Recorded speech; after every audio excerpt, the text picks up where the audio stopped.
everybody. Welcome to the Abroaders Travel Podcast, your weekly meetup with thousands of entrepreneurs, hustlers, creators, nomads, ninjas, wanderers, and world changers, all seeking to build the skills and connections to live a life without borders. If you want to learn more about what we do or download our entire podcast archive, check out the website, abroaders.com. Happy Wednesday morning and welcome to another episode of the Abroaders Podcast. Today is May 31st. I'm Erik here with AJ in Austin, Texas.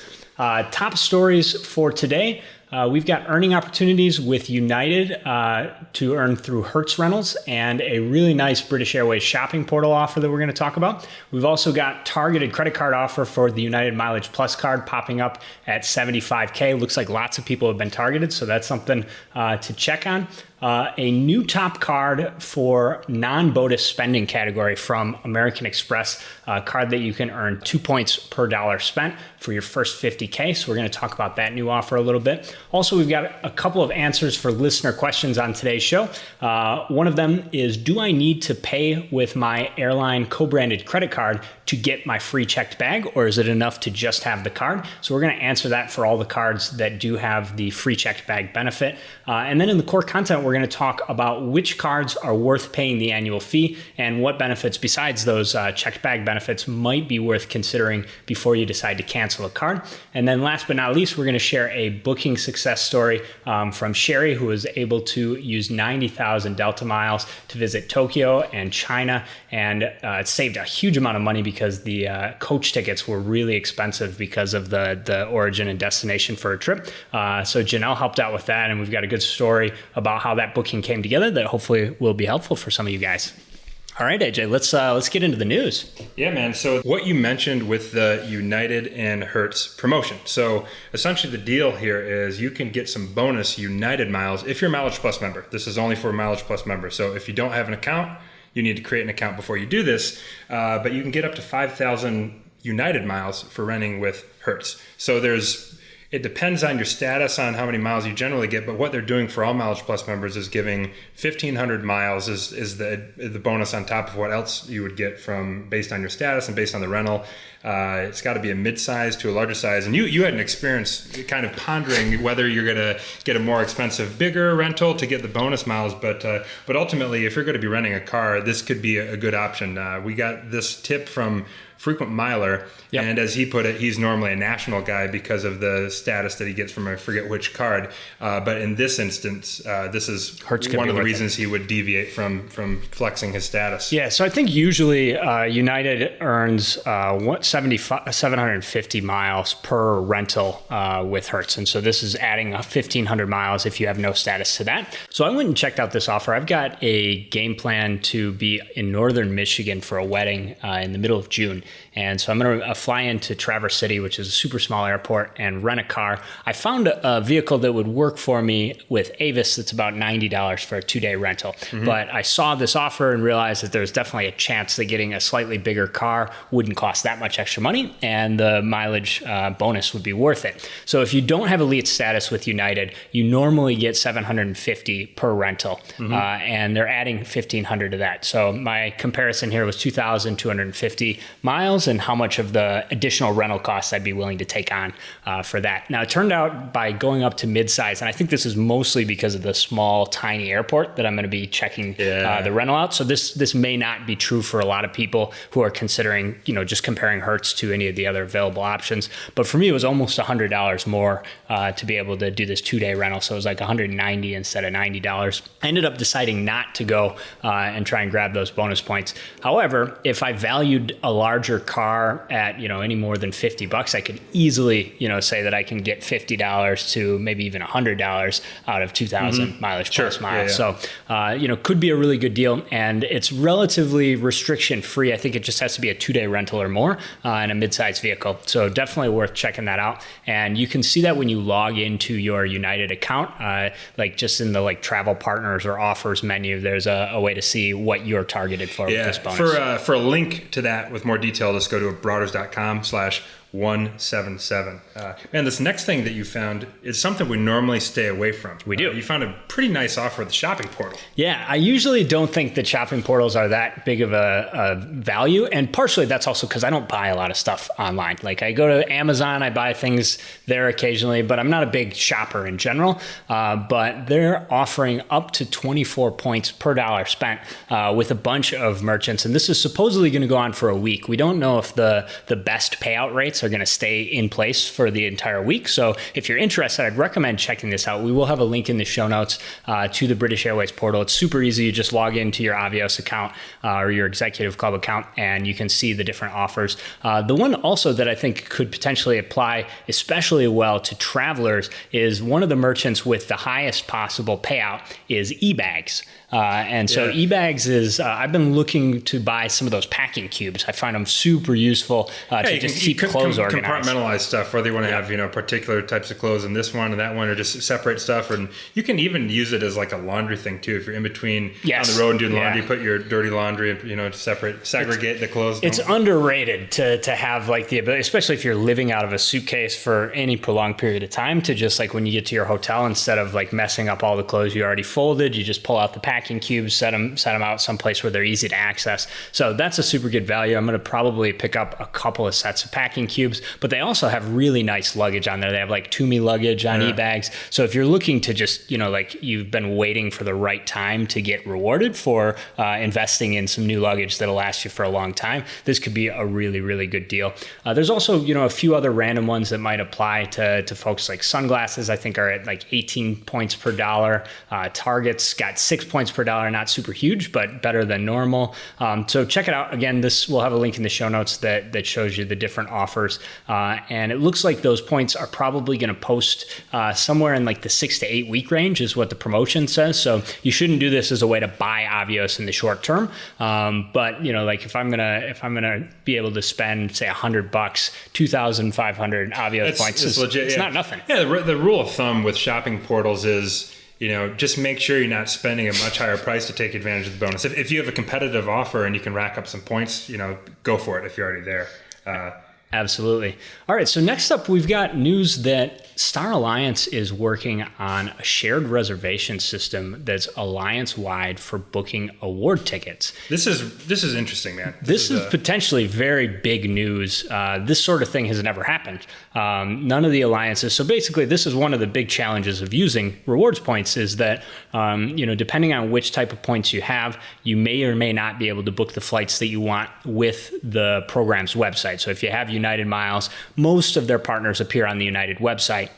But if you have, let's say, Lufthansa miles, most of the partners are not on the Lufthansa website, so you have to use United to search. And what Star Alliance is talking about doing is making a single website where you can redeem any type of Star Alliance miles on any of the other airlines. Yeah. Massive advantage to them over Oneworld and SkyTeam. It would be interesting to see if the other alliances try and follow them if they pull this off successfully, but there might be some downsides. Yeah, I was going to ask you, what is your prediction? Would you guess that if they execute on this, it would be more competition or more collusion? I think more collusion. Yeah. First of all, my official prediction is that it's not actually going to happen. I think that this is a technical thing. Think about how much coordination it's really hard to pull off. And it's technically it's difficult, and also from like a business development standpoint, like getting everyone on board. And I'm sure some of the smaller airlines, the Star Alliance, can bully a little bit. It means a little bit more to them, but man, that's a difficult thing to coordinate all those companies and all those places, and it's just it's a bear. Yeah. So I think, if it does happen, I think it'll be good for consumers in the sense that it will become easier to book Star Alliance tickets. But I think that is going to be a big problem in terms of availability. If it's just really simple to redeem your points, then those partners that don't show up on the website, sometimes those are the only way that you can really get a ticket that you want. If you have the knowledge, maybe you listen to our podcast, maybe you read frequent flyer blogs, that you can call and flights that aren't available on the website will be available. If Star Alliance pulls this off and makes all the availability publicly viewable on an online reservation system, there won't be those sweet spots where, hey, nobody happens to know that you can actually fly on lot Polish Airlines and use that availability. The tricky thing I have for this is there's so much nuance with a different program. So let's say Lufthansa or United, a couple Star Alliance members, like how are they going to handle their partner availability? How's the Star Alliance tool going to be in sync with all the changes they want to do, or if they want to cut and say, we're not going to, if you book with this partner, the charts, it's just so much stuff. I'm with you, man. I saw it. I don't think they're going to be able to pull this off in the way they claim they're going to. Yeah, well, we'll keep everybody posted if we hear any updates. Certainly not something that's going to happen overnight, but it'll be interesting to see if this story gets any traction and they follow through with at least trying to put a plan together to make this happen. Yeah, man. On the topic of booking travel, Hyatt, a nice promotion this summer. This is for the card holder. So if you have the Hyatt credit card, you can get a 10% refund on points redemptions this summer. So from June 1st through September 5th. Okay. As far as the details go, you got to register for this promotion by June 30th. There will be a link in the show notes. But yeah, it looks pretty simple. I'm on 1 mile at a time right now. A little write-up on it. It says get 10% off your redeemed points back. Toss in your membership number, you register, and then you'll get your rebate if you're going to be redeeming Hyatt points this summer. So that's nice. That stuff adds up. It's like American Airlines redemptions with a 10% rebate. And some rewards cards have that as a permanent benefit, and we're actually going to get into that later on in the show when we talk about the listener question on whether you need to use the card for checked bags, and then in the core content about whether it's worth paying the annual fee. Because a lot of times if there is one of those rebates and you have plans to redeem points, a 10% rebate can make it easily worth paying the annual fee. So we're going to come back to that in a few minutes here. But we've got a couple of other stories that we want to get to here first. So like you mentioned earlier, this card that is a good card for earning points, putting spend on, we've got a new offer with the Blue Business Plus credit card from American Express. So there's a few things that you need to understand about this deal.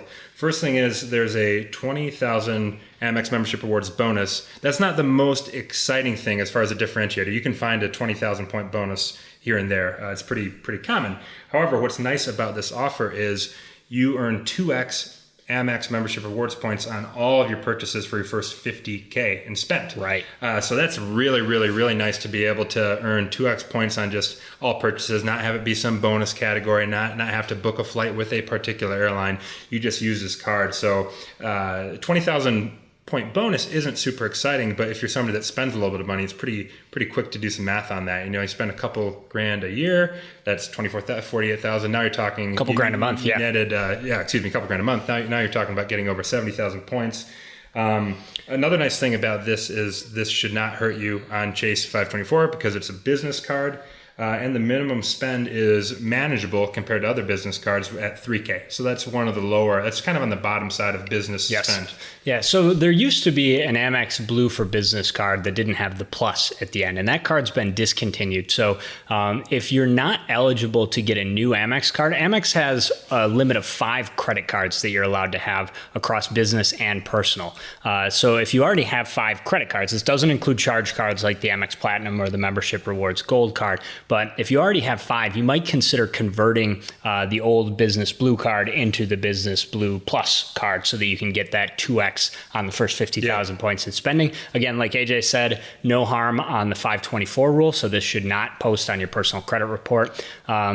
And it should be a relatively easy card to get approved for, and it's going to pool with your other Amex membership rewards earning card. So all of them will be combined in the same place. Definitely for big spenders, this is worth going for. Now, there's certainly certain business categories that you can do better. Like if you have the Premier Rewards Gold, the business version, you can get 3x on either airfare or on ad spend. So you don't want to spend money on this card if you could get 3x in a category. Right. But this is awesome for non-bonus spending. So any spending that doesn't automatically come with 2x or better, that's the card that you want to use. And definitely a really good opportunity. We will put a link to the post on this card in the show notes. It's possible that we actually have an affiliate deal with this card. That's one thing I forgot to mention. It's actually really important, and it seems really counterintuitive. But if you go to American Express's website, you're not going to see this offer. Yes, it's that's not going to have the 20,000 bonus points. This is offered just for their affiliate partners. We're not technically an affiliate partner of American Express, but who we are affiliate partners with is. Convoluted. So there's a chance that that you may be able to support Abroaders by using our link, and if that's the case, we'll do what we can to make it available for you. And if not, you don't go to Amex's website. You got to find if not from us, find your other favorite points and miles blog and sign up from them if they got it. Yep, absolutely. And anytime you're looking for a link to support the site, it'll be on the right side of any post, just in one of the banner ads. So you can just click on that, and if you can find this offer, it's a great deal. Otherwise, like AJ said, support another site that delivers some great content for you. Okay, so next up, we've got a new prepaid product for Mileage Plus. I wanted to mention this because we have a lot of people that sign up for the app that don't quite have ideal credit. You know, they're not in a position where they're in the mid to high 600s. That's sort of where you can start getting access to all the premium rewards cards that earn a bunch of points. Now, back in the day, there were a bunch of debit card products that also earn miles, but some new legislation got passed that changed the amount that merchants, that the banks can take from merchants. And so it reduced the profitability of debit cards. And that's why you don't see very many rewards cards that are based on debit. And unless so you are prepaid grandfathered in and you hang on to your SunTrust. And we hung on to the SunTrust. The SunTrust still exists. I think the earning rate has just been reduced a little bit, so it's less than 1 point per dollar. But this could be a really good opportunity. The card was just announced today, so it's something that's potentially not going to be available to actually sign up for when the show notes come out. We're really not sure what the ETA is on this card. But essentially, it's going to be a prepaid version of a card. So you load the card with funds, and when you spend those funds, you're going to be able to earn Mileage Plus. So this is a great way to get access to being able to earn points for your regular spending without having the credit necessary to get a rewards card. And it being a prepaid card, I'd imagine that it's relatively easy to get approved for. It doesn't mean everybody, but if you can't get approved for the typical airline credit card, you can probably get approved for this thing because absolutely you're paying for it. All right, so we'll have a link to that story as well in the show notes. Let's see here. So we should touch on the 75K targeted offer before we move on to the listener question here. Yeah, so United Mileage Plus Explorer card, they're toying around with some different bonus points right here. And right now the targeted offer is 70,000 bonus miles after spending $3,000 within the first 90 days. And the way that this can get up to 75,000 is if you add an authorized user. Yep. So adding an authorized user gives you an extra 5,000 miles, $95 annual fee, not waived the first year, but still a great deal. I mean, if you get targeted for this, I mean, I'm trying to think of why you wouldn't want to do it if you want to sign up for a credit card. This is a pretty damn good offer. Yeah, if you're eligible under the Chase 2524 rule, so you've got 4 or fewer cards in the last 2 years, this is a great opportunity. I've actually seen like 4 or 5 people that came in and signed up for the app and asked for card recs that mentioned that they got this offer. And I pushed all those people to like take the targeted offer because the best one we have for this card is 50K. So this is a good deal. You can find out if you're targeted by heading over to the United website and logging in. And from your account, we'll have a link in the show notes that will take you to a page where you can see if you're targeted here. But it seems like a lot of people are. So this is definitely one to check out if you haven't had that card in the past. Okay, so last but not least on the news front, before we run down all the other stories that you might want to check out, we've got a question from a listener that came in asking if they needed to use their co-branded airline credit card to pay for their flight in order to get the free checked bag benefit. Yeah. And so this is a thing where there's a bunch of cards that do this. Basically, all the airlines that charge checked bag fees seem to have this benefit. The Delta Sky Miles card has it. The American Platinum Select card has it. The Barclays version of the American card, United has it. So this is a super common benefit, but it's not actually a completely straight answer whether you need to use the card. It varies. Yeah, it's not super straightforward. It really, like you said, depends on the card. Generally, you can be fine and not need to book with that particular credit card. So, for example, the Barclay card, the Aviator card, the City Advantage Platinum, the Delta Amex cards. However, with United, for example, you do need to book your flight with that United card. And even if it's an award flight, so if it means paying your taxes and fees, or if you buy a flight in order to get that benefit, you know, I would imagine if you're at an airport, you could maybe get away with negotiating, but you just would prefer to do it. Like I could see you pull out the card and say, hey, like, Yeah, I could see them making a waiver. Best to know, not have to negotiate your way. So yeah, the other exception that I know about is the JetBlue card you also have to pay with. So the United Mileage Plus Explorer, both business and personal, you need to use that card to get your free bags on United, and the JetBlue card, you need to use that card to get your free bags on JetBlue. Yeah. American and Delta, no rule, and Alaska as well. You get it just automatically as long as you have the card that's attached to your frequent flyer program account. Yeah, probably decent to add as well that's generally how credit card benefits work as far as travel goes. So whichever card you pay, if you book a flight with points, if you pay with a particular card, the taxes and fees, those are the benefits you'll be able to take advantage of. Or if you book a flight and pay with the wrong card that doesn't have the great benefits, you don't get those great benefits because you didn't use that card to book travel. Yep. All right. So before we move forward, I do want to share our booking success story. Janelle put this together after a pretty long and intense booking process on a trip for Sherry. So Sherry was planning to travel to Yiwu, China.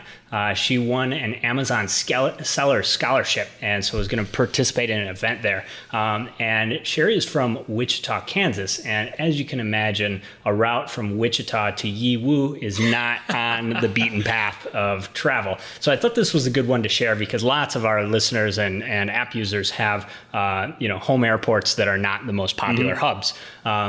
So in addition to having 100K with both Delta and Chase, so some good options with points, Sherry also had $600 in expiring Delta vouchers that she needed to use if at all possible on this flight. And the Delta vouchers typically have some restrictions. You can't use them to pay taxes and fees on award tickets usually, non-transferable, the expiration's the end of the line, you can't extend it. So added a little bit of complication there. And then she also had a couple of free Hyatt nights, I assume from the Hyatt credit card that she signed up for. So Delta is partners with China Southern in SkyTeam. There's a couple of other Asian carriers. I believe China Eastern is also a SkyTeam partner. And Janelle pointed out that there was a bit of trouble with phantom award space. So what that means is Delta's website says there's 2 tickets left at this mileage price. And when you actually go to book it, it turns out that those seats aren't there. And it's rare that this happens, but for whatever reason, this was coming up quite a bit. And so one suggestion here is if you find award space where it says like 1 or 2 seats left, you might be wise to just book that ticket and use Delta's 24-hour cancellation window if you find something better or you decide not to keep the trip. Because if you see it and then you're counting on it and putting together the rest of your itinerary, that seat could disappear on you. So I think that was pretty good advice. The other problem that Janelle and Sherry ran into is Delta won't allow more than 2 connections in each direction of travel. And when you're connecting again from Wichita to Yiwu, there's only so many ways you can go, and all of them are going to connect at least twice. And so it was a bit of a challenge. What they ended up doing was a pretty awesome reward. So she was interested in checking out Tokyo as well. And so they were able to book a multi-city award with Delta from Wichita to Tokyo, and then the return segment from Yiwu to Minneapolis, St. Paul. That came out to 75,000 points round trip. And that also allowed Sherry to use her Hyatt night certificates to spend 2 nights in Tokyo. And then they were able to find a flight from Haneda, the downtown Tokyo airport, to her destination in China for an additional 15K on Delta. So that pretty much completed the loop for the itinerary, and the only thing left was getting from Minneapolis, where she ended her original return ticket, and she was able to use those Delta vouchers that were going to expire to get that back. Now, overall, because of the super small airports that were involved here, this economy ticket for the dates and stuff was over $5,000, putting it all together. So this one turned out to be a huge savings. Congrats to Sherry, and thanks to Janelle for helping to put this together and the write-up. Really cool to see when points are able to save a bunch of cash. If you have a booking story or a booking challenge, a puzzle for us, send them along to support@abroaders.com, and we will try and get to them on a future show.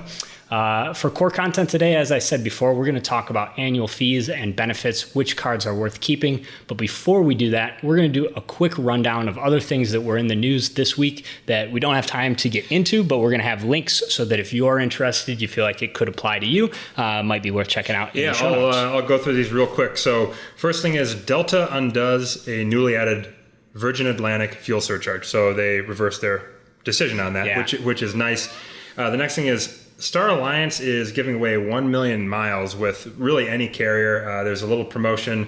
Ultimately, you're going to submit a travel photo and tell your story about it. So how it works is you need to use the Star Alliance photo app. Then you're going to say where the photo was taken, explain why it was special, let Star Alliance know how they can reach you, and you need to enter by July 31st. So if you're feeling like throwing a Hail Mary at earning 1 million miles, you can go for that. The interesting thing, just one more thing on that, is they're giving away 1 million for all 27 carriers. Right. And so if they're only giving away 1 million United and everybody applies for the United one, it's going to be way more competitive. Right. So interestingly enough, you may look for an obscure Star Alliance program to apply for that you think fewer people are going to go after. Well, I think that's definitely the right play there, man.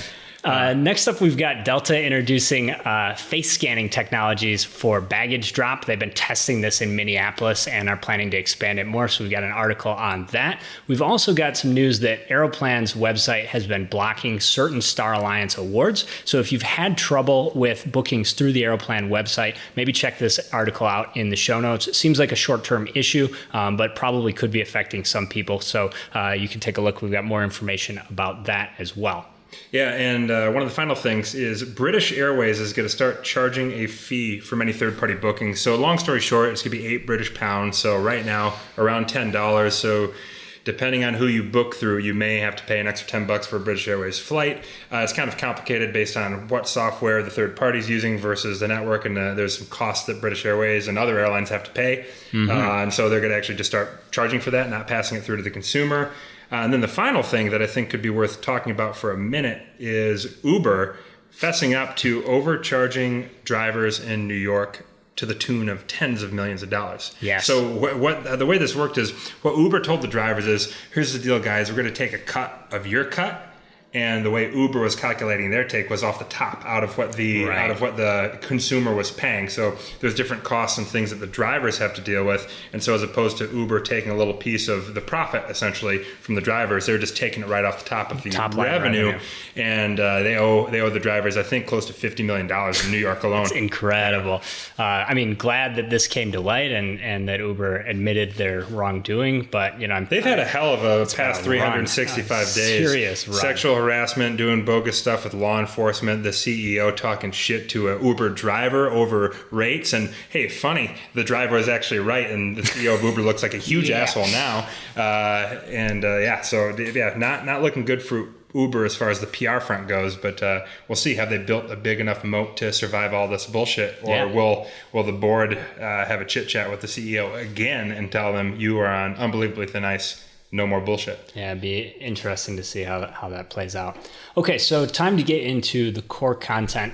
Today we're going to talk about annual fees and when it makes sense to pay them. We're going to start out with the high annual fee cards. There's a few big ones that offer a lot of benefits, but there's a decent amount of overlap between the usual suspects in the high annual fee group. So we've got the City Prestige card, $450 annual fee. One of the big benefits that's unique, no overlap with any of the others, is that cardholders get a 4th night free when they book hotel stays through the City Concierge. And so that's a really good deal. I don't think you need to say much more. If you're, booking a $200 a night hotel for 4 nights, that's, it's a big chunk of savings. And so that's something that could pay for that annual fee really easily. You also have really good travel coverage. We've talked about that on other shows, so I won't get into too much detail. But Citi is one of the best cards in terms of that Prestige card has really good reimbursement insurance for lost luggage, damaged luggage, trip delays, if you need to stay in a hotel overnight because something got screwed up.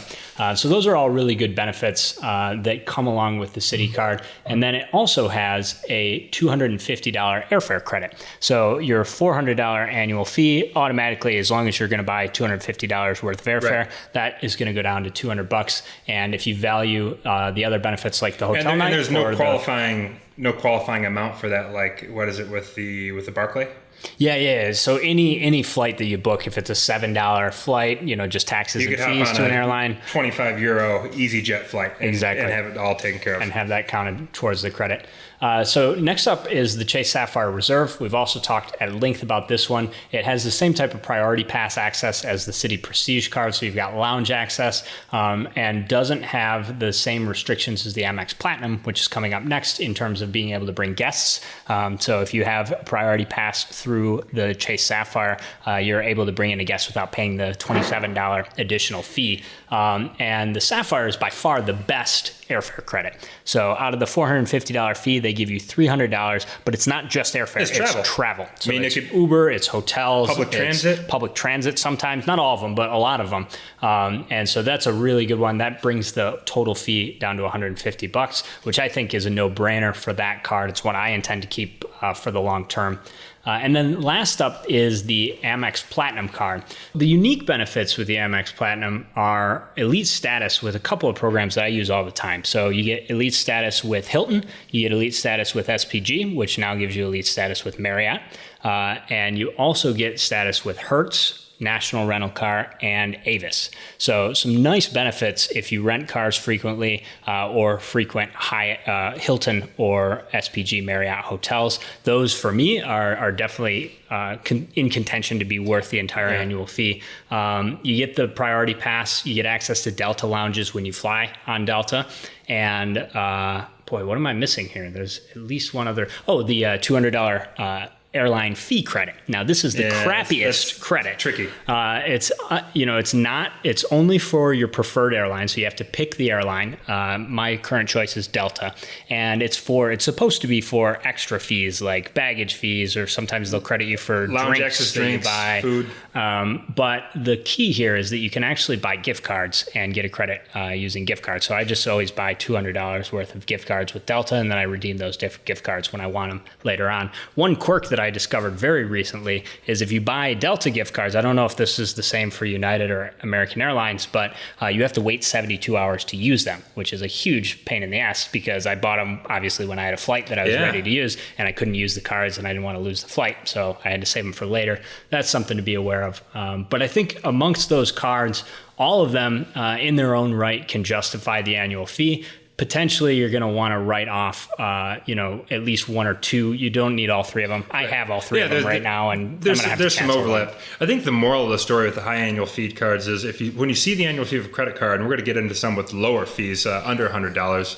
The moral of the story is don't be intimidated by an annual fee and let that dissuade you from getting a card. Yeah. That doesn't mean it's a good deal and there's going to be all these benefits, but your travel preference and your travel style may overlap with those benefits, and you may get some things for free that you normally pay a lot more than the annual fee for. So just do the math on stuff between lounges, checked bags, all these knickknacks, and don't forget about those credits, because when we were recommending the Reserve to a lot of people had an issue with $450 annual fee.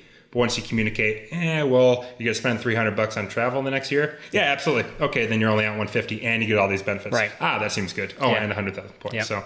So the three hotel cards are the Marriott card, the Hyatt card, and the IHG card. So with the Marriott card, it is an $85 annual fee, but you get a free night at a category 1 through 5 hotel. So if you're going to be traveling or staying at hotels, it's very reasonable to assume that you can stay at somewhere that charges more than $85 for a night, considering it's category 1 through 5, and hotels are really expensive. The Hyatt card, very similar, but just a $75 annual fee, free night at a category 1 through 4.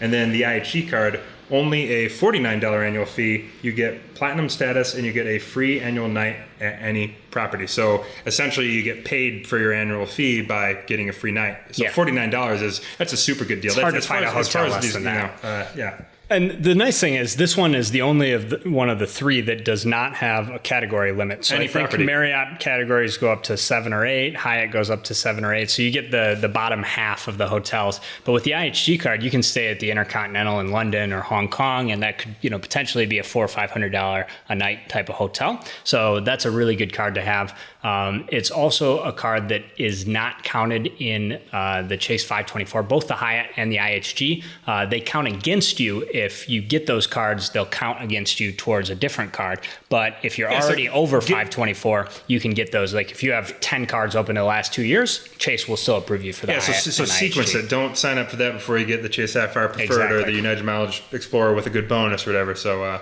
that's a nice to have that option. All right, so last up, we're going to wrap up this section with the airline co-branded cards.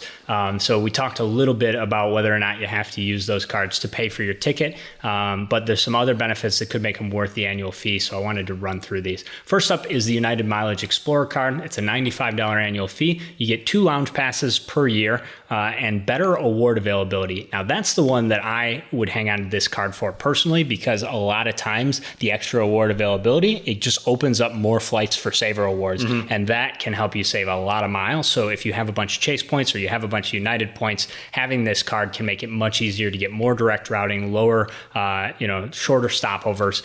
So that's worth it. You also do get free checked bags and priority boarding, but you need to use your card to pay for the ticket. Number 2 is the City Advantage Platinum Select card. The big benefit for me that makes me want to keep this card is the 10% points rebate. So on points redeemed up to 100,000 points redeemed each year, you get 10% back. This card probably isn't one that you keep. The checked bags are great if you fly a lot domestically on American. That can easily cover, 1 or 2 trips can cover your annual fee of $95 if you'd otherwise pay for checked bags.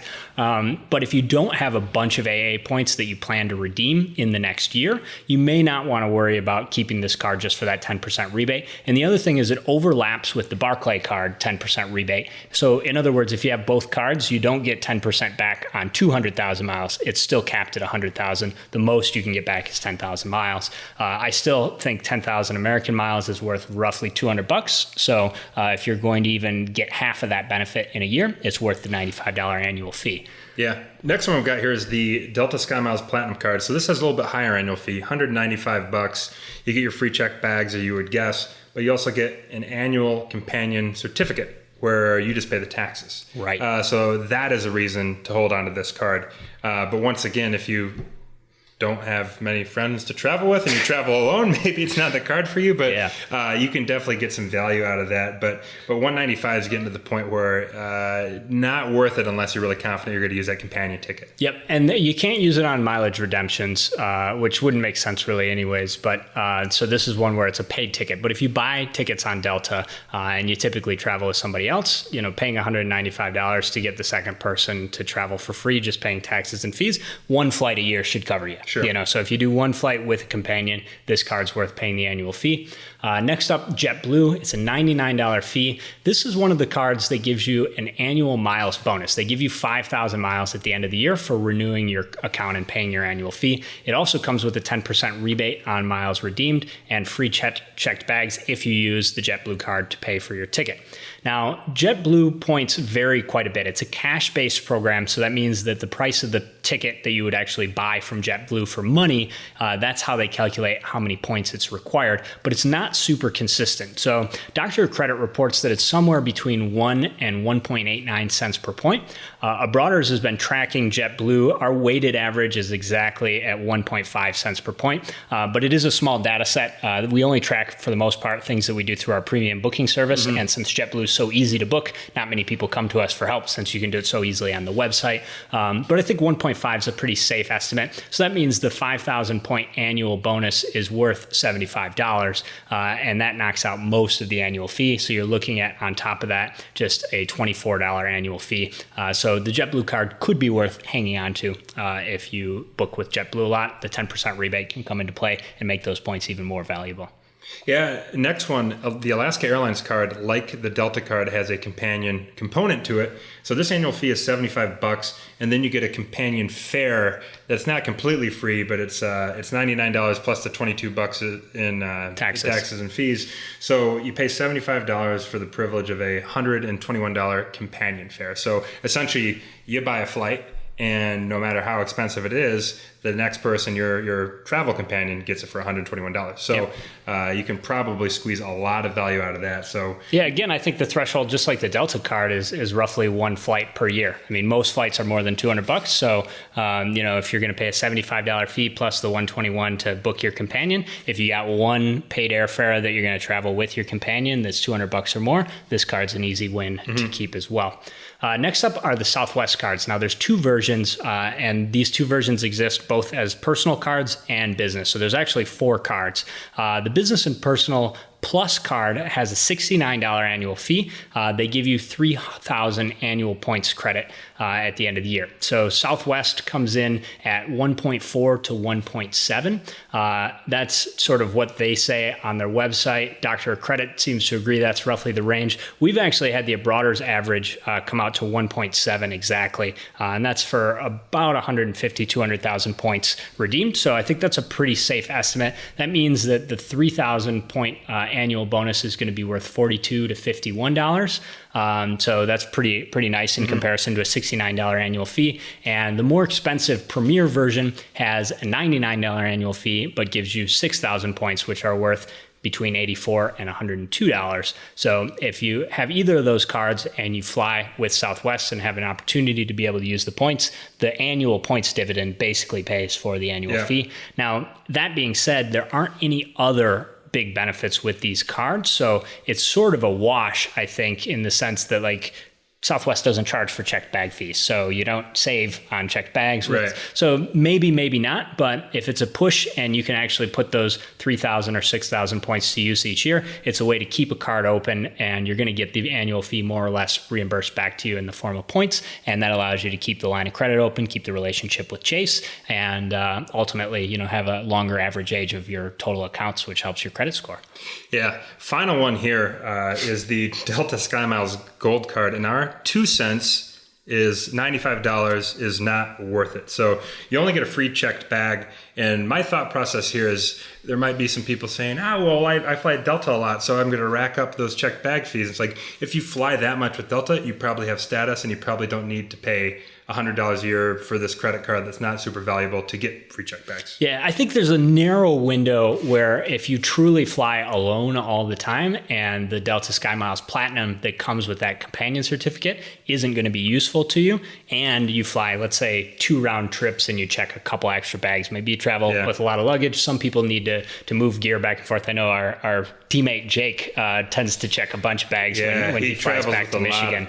He likes to have all the gear at his disposal. It's nice when he shows up to Barcelona with like a screwdriver, like a power drill, and a saw in case he needs to do some extra work. So for people with lots of bags that don't otherwise get those credits waived, it could be worth it. But that's probably the worst $95 annual fee card to hang on to. If you're going to be keeping it for the long term, you gotta save a lot on the bags to make up for it. Yeah. So the final closing argument is, as far as annual fees go, don't be intimidated by them for the face value. What a $95 annual fee means is exactly what they give you, and unless you look into the benefits they give you, you don't know if it's a good deal or a bad deal. Show notes for today's episode can be found at abroaders.com/177.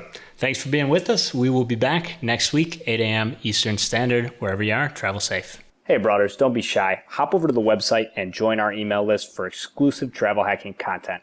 If you like what we're up to, the best way you can support the show is by leaving us a 5-star review on iTunes. Lastly, we would love to hear from you, so send your show